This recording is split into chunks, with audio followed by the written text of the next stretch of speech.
lounging, son. Welcome back to the Comic Lounge. My name's Ryan, and I'm back with another Christmas episode for this holiday season.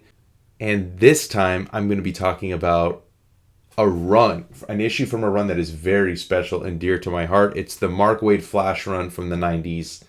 My introduction into comic books was an issue of this Flash run. I've done that episode on the channel, issue 82. And this time, I'm going to be talking about issue 73. Nice little appearance from Garrick, the Golden Age Flash. And before I jump into the issue, I just want to remind everybody, if you like what you see on the channel, interviews, comic book reviews, whether it's big name creators or indie guys, we cover the entire breadth of all of comic books. So make sure you subscribe to the channel. Check out some of the other stuff we got. A bunch of good playlists for you to check out as well, including the Christmas holiday playlist that we have.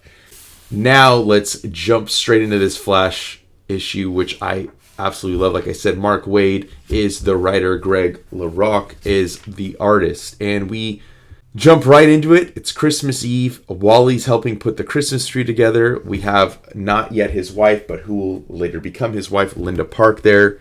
He just can't stop making adjustments to the tree to make sure it's just right. And where are they? None other than the Garrick's house. And I love this. Joan's making dinner. Jay's helping her in the kitchen. And she talks about how much she loves Wally and how he's so well-meaning. He's so sweet. But at the end of it, with him constantly coming back and forth to the kitchen, kind of pestering them a little bit, she's like, you got to get him out of here before I kill him. So Jay and Wally go on a run.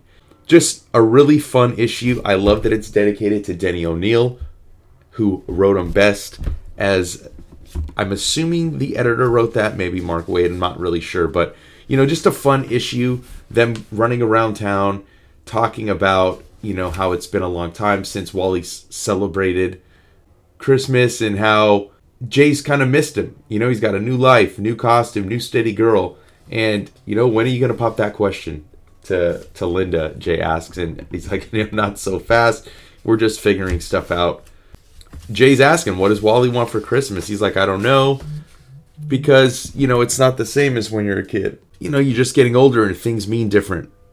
Christmas means different things as you get older. And I love that because it is true. It doesn't become about what's Santa going to bring you.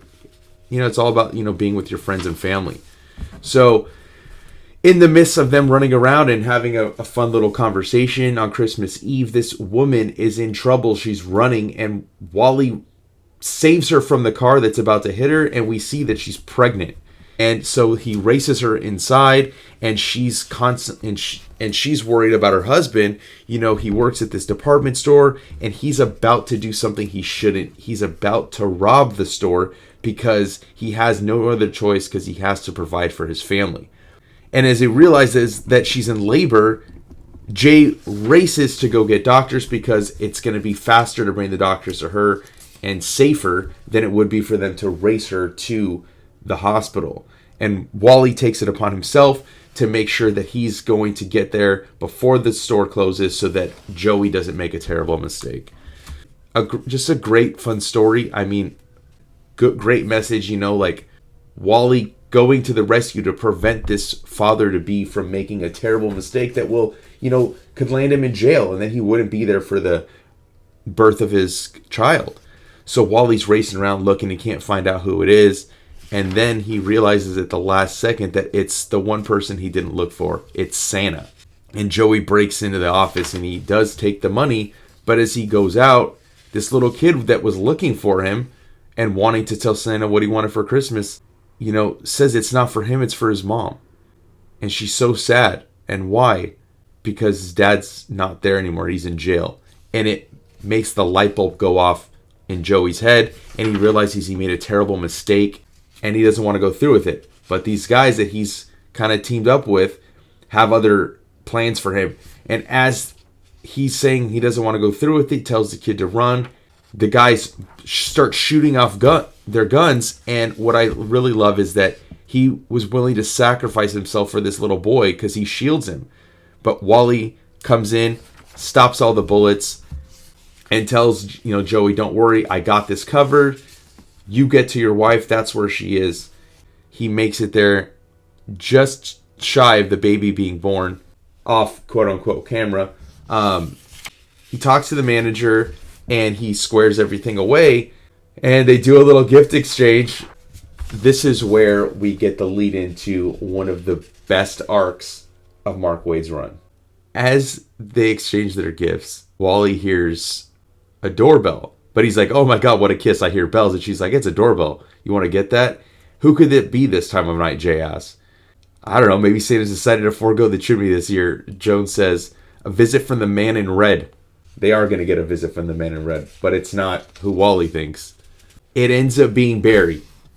Yes, that's right. Barry Allen, who at this point in DC comic continuity was dead. He was not alive. And this takes us into what will be the Return of Barry Allen story arc. An amazing arc and a fantastic run by Mark Waid and the rest of the creative team that he had. Great issue. First of all, I kind of dig this Flash costume. I didn't really mention it throughout the issue, but the reason it has all these blacks is because it's kind of got a shiny feel to it. And he whited out the eyes as well, which, Barry Allen's costume did not have that. Wally kind of has taken on this costume again in the current DC Comics run that he's in. Just want to do a quick little read through. This is a great issue. You can definitely be sure that there's going to be some more Mark Waid Flash. I've already got some ideas of what I want to cover first on the channel, but if you don't own this, if you haven't read the Flash Mark Waid run, I highly recommend it. They've got some great trades that collect all of it. They have an omnibus that collects the beginning of it as well. And make sure you check out the rest of the Christmas stuff on the episode. A lot of cool holiday comics. And make sure you like, follow, subscribe, hit that bell icon so you're notified every time a new vid drops. And on that note, I'm out.